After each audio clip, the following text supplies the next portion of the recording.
Congratulations, class of 2024. It is very much an honor and in some respects beyond my wildest dreams to be invited to address you this evening. When I was in your seats, I thought my life would be very much figured out by 38. I'm 38. Heck, I thought my life would be figured out by age 30. And the reality is quite the opposite. I have not figured out life, and it would be completely dishonest to pretend for one iota that I have. As you heard from Dean Rossner, I was born and raised on the outermost reaches of Cape Cod, the sandy peninsula that juts off Massachusetts into the Atlantic. I had the gift of unconditionally loving parents. I grew up serving demanding New Yorkers in summers at my family's seasonal restaurant. I found refuge in academics like so many weird, socially awkward kids do. My interest in organizing and politics was first ignited in high school when I initiated a student-led campaign to save our music program from steep budget cuts. We prevailed, and I realized that I could step out into my community and instigate change. And I suppose I've been riffing on that ever since. Later, I was drawn to health policy, to LGBTQ equity, and was lucky to receive a crash course in policy and politics, working alongside brilliant public servants in New York, DC, Massachusetts. And now I represent 180,000 constituents, some of whom are your professors, actually, across Cape Cod, Martha's Vineyard, and Nantucket in the state Senate. And I've had the honor of being able to pass laws to transform mental health, to guarantee access to gender-affirming care. I secured a $1 billion revenue stream for sewer projects to reverse decades of environmental degradation. The nation's first utility-scale offshore wind projects are in waters south of my district, and I'm fighting furiously to preserve year-round housing for Cape Cod families like mine who are being pushed out by a voracious luxury real estate market. But most importantly, and germane for all of you, I'm a graduate of the Gallatin School of Individualized Study. So I came to NYU for several reasons. Admittedly, I had watched one too many Sex and the City episodes. I also spent an embarrassing amount of time anxiously perusing US News and World Report's best colleges, which consistently ranked NYU as the queerest school in the country. It still better be. And I came because I stumbled upon Gallatin. All of the intimacy and rigor and malleability of a liberal arts education, yet in New York City and not uptown, where you could be in this immense school in the heart of Manhattan and still have a seminar of 18 students. It was all my sticky mind could lap up, and I applied eagerly and perhaps foolishly early decision. It occurred to me even then, as an anxious high school senior, that Gallatin was a place that poked holes in silos and then taught you how to topple them. At Gallatin, our disparate studies and expertise is knit together by a pedagogy that recognizes that so much in our universe and so much in our society isn't black and white, but shades of gray and fuchsia. And there's a common understanding amongst our disparate pursuits that a life well lived is interdisciplinary, yet purposeful, and a little weird. So I graduated from Gallatin in 2008. And the class of 2008 had the dubious distinction of being booted from the traditional Washington Square Park commencement due to park renovations. We were the first class to be shipped up to Yankee Stadium, a place I had never been and had no interest to go. And so among the consolations was a special class of 2008 compilation video to be played on the Jumbotron. And I had the honor, actually, Ben, of being the banner holder, but also being the Gallatin student who was featured in the video and thus embraced the archetypal role of gay person at NYU. So I was interviewed in Astor Square wearing a graphic tee and vintage waistcoat, neither of which would fit me remotely today. It was peak aught demon twink. And I was asked on camera what I would miss most about NYU. And my response was broadcast across the stadium. And I said, I'm gonna miss having so fucking much to do. Can I swear? They bleeped it out, and it was a very, very sloppy start to a political career. As I said at the outset, I have very much not figured it all out, and I would be completely mortified if y'all thought that I did. And yet somehow, 8 years after graduating from Gallatin, I ran for public office as a 29-year-old first-time candidate from the smallest town on Cape Cod. I won, and I've been getting more done than I ever thought that I could. So here's some advice I've gleaned along the way. As you chart your career, remind yourself that the most prestigious position isn't always the most valuable or determinative. 2008 was an auspicious time to enter the job market. Many of y'all were probably 5 or 6 years old, but this was the eve of the Great Recession. There was no paid work to be had. A year after graduating, I scored an internship at the White House, the Obama White House, and I was assigned to the vaunted Green Jobs Initiative. But alas, the Green Jobs czar was targeted relentlessly by Fox News and resigned under public pressure 5 days into my internship. And while it was exhilarating to get to work at the White House, the Green Jobs Initiative was effectively scuttled, and my internship transitioned into being the glorified happy hour planner for the intern class. And I found that it wasn't, so I found that the most prestigious bullets on my resume weren't the ones that were most determinative in my professional development. Similarly, the mid-level position I took working for the Commissioner of Public Health in Massachusetts, who was known for his mentorship, was twice the education than had I taken a more glamorous position in the governor's office. And in truth, the training I use most in my day job are the skills I learned begrudgingly waiting on tables and working in a restaurant. Right? If you can wrangle demanding New Yorkers on vacation in August on Cape Cod, well, you can deal with all sorts of people. Disappointments lead to unexpected paths.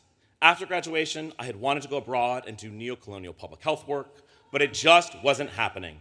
I was a 2-time finalist for a Marshall Scholarship to pursue graduate studies in the UK. I didn't make the cut twice. After the White House, I was back home in Truro, working on the 2010 census, smoking too much weed with my friend Ellery, and begrudgingly waiting on tables. And I fell into working on Governor Deval Patrick's re-election campaign that summer, mostly because the field organizer assigned to the re-election campaign was so dedicated to the cause that he was failing out of college and had to leave the campaign. The happenstance of that opportunity, in retrospect, became my big break.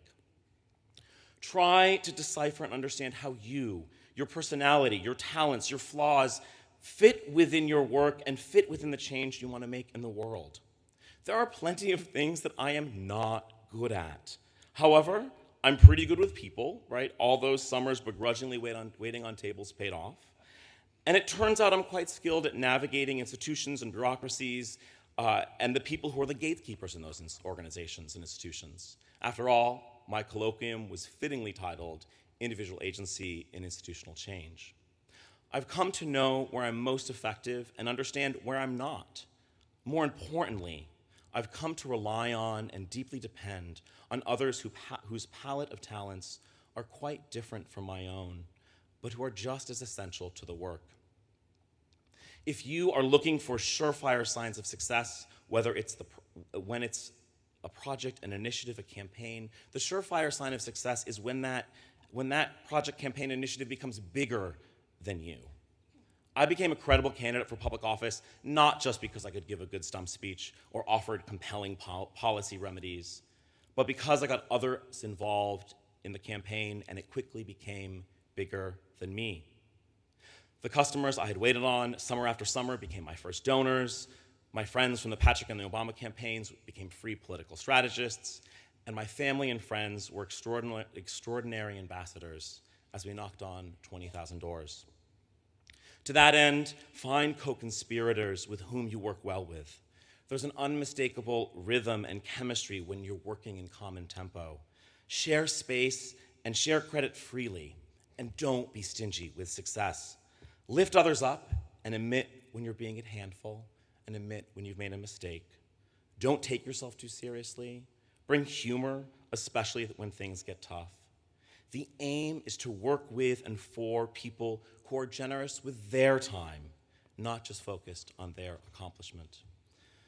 To that end, timing and opportunity are often forces that are bigger than you, and they are pretty hard to conjure.